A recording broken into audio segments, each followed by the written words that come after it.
উত্তাল ধানমন্ডি ৩২, বঙ্গবন্ধু শেখ মুজিবুর রহমানের স্মৃতি জাদুঘরে আগুন।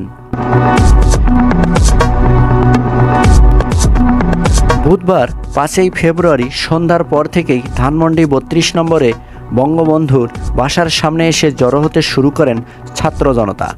সময় বাড়ানোর সঙ্গে সঙ্গেই জনতারও ভিড় বাড়তে শুরু করে।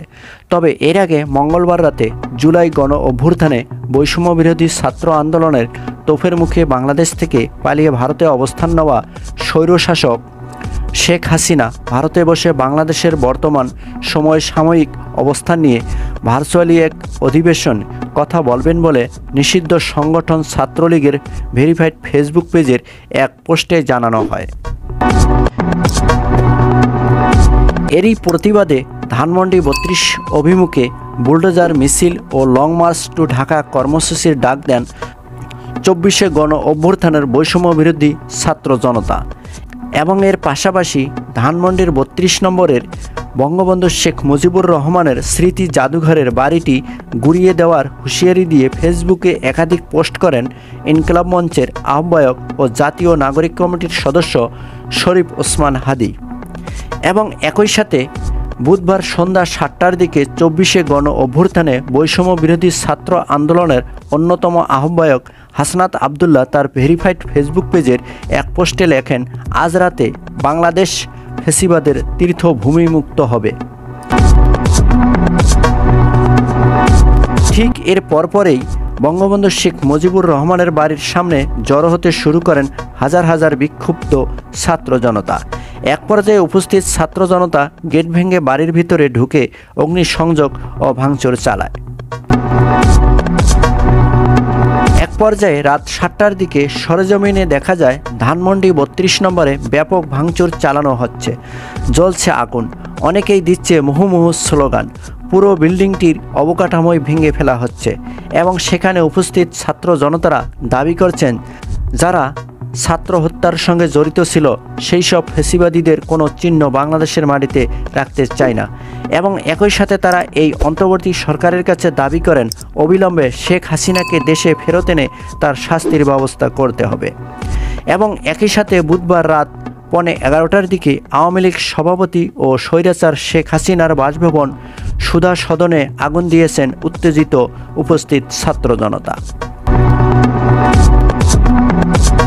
বুধবার রাতে ফায়ার সার্ভিসের একটি সূত্র থেকে এই তথ্যটি নিশ্চিত করা হয়েছে। অন্যদিকে ঠিক একই সময়ে খুলনায় বুলডোজার দিয়ে গুড়িয়ে দেওয়া হয়েছে শেখ বাড়ি। বুধবার রাতে নগরীর ২৩ শেরেবাংলা রোডে অবস্থিত শেখ হাসিনার চাচাতো ভাইয়ের বাড়ির সামনে ছাত্র জনতার অবস্থান নিয়ে ভাঙচুর শুরু করেন। পরে দুটি বুলডোজার দিয়ে প্রথমে বাড়ির প্রধান ফটক ও পরে বাউন্ডারি ওয়াল গুড়িয়ে দেওয়া হয়। এ সময়ে সেখানে উপস্থিত ছাত্র জনতার স্লোগানে মুখরিত হয়ে ওঠে খুলনার এলাকা। তারা বলেন, জনে জনে খবর দে, মুজিববাদের কবর দে, দিল্লি না ঢাকা, ঢাকা ঢাকা, জনে জনে খবর দে, আওয়ামী লীগের কবর দে, মুজিববাদ মুর্দাবাদ, ইনকিলাব জিন্দাবাদ। অন্যদিকে ঠিক একই রাতে রংপুরের বেগম রোকেয়া বিশ্ববিদ্যালয় ও কারমাইকেল কলেজে স্থাপিত বঙ্গবন্ধু শেখ মুজিবুর রহমানের মুরাল ও নামফলক ভাঙচুর করেন বৈষম্যবিরোধী ছাত্র আন্দোলনের শিক্ষার্থীরা। বুধবার রাত 10:30টার দিকে মহানগর বৈষম্যবিরোধী ছাত্র আন্দোলনের শিক্ষার্থীরা কারমাইকেল কলেজের মূল ফটকের সামনে জড়ো হন। এ সময় মূল ফটকের সামনে স্থাপিত শেখ মুজিবুর রহমানের মুরাল হাতুড়ি দিয়ে ভাঙচুর করেন। অপরদিকে রাত 10:30টার দিকে বেগম রোকেয়া বিশ্ববিদ্যালয়ে শত শত শিক্ষার্থী একজোট হয়ে বিশ্ববিদ্যালয়ে স্থাপিত শেখ মুজিবুর রহমানের মুরাল ও বঙ্গবন্ধু হল শেখ ফজিলাতুন্নেসা মুজিব হলের নামফলক ও ভাঙচুর করেন। এরপর ঠিক একই সময়ে সিলেট জেলা প্রশাসকের কার্যালয়ের সামনে স্থাপিত শেখ মুজিবুর রহমানের মুরালটিও বুলডোজার দিয়ে গুড়িয়ে দেন সিলেট জেলার বিক্ষুব্ধ ছাত্র জনতা। তবে এর আগে রাত 9:30টার দিকে বন্দরবাজার এলাকায় বিক্ষোভ সমাবেশ অনুষ্ঠিত হয়। সেখান থেকে মিছিলটি নিয়ে জেলা প্রশাসক কার্যালয়ের সামনে যান বুলডোজার নিয়ে। মুরালটি গুড়িয়ে দেন বিক্ষুব্ধ ছাত্র জনতা। অন্যদিকে কুষ্টিয়া ৩ আসনে 3বারের সংসদ সদস্য ও আওয়ামী লীগের যুগ্ম সাধারণ সম্পাদক মাহবুল আলম হানিফের বাড়ি ভাঙচুর করেন স্থানীয় বিক্ষুব্ধ ছাত্র জনতা। গণমাধ্যম সূত্রে জানা যায়, এক্সকাভেটর মেশিন দিয়ে বাড়ির গেট ও বাড়ির দেয়াল ভেঙে ফেলা হয়েছে। বুধবার 5 ফেব্রুয়ারি রাত 9:30টার দিকে বিভিন্ন স্লোগান দিয়ে বিক্ষুব্ধ ছাত্র জনতা বাড়িটির সামনে আসে এবং মশাল জ্বালিয়ে বিক্ষোভ করে। এই সময় বৈষম্যবিরোধী ছাত্র আন্দোলনের নেতাকর্মী সহ হাজারো ছাত্র জনতা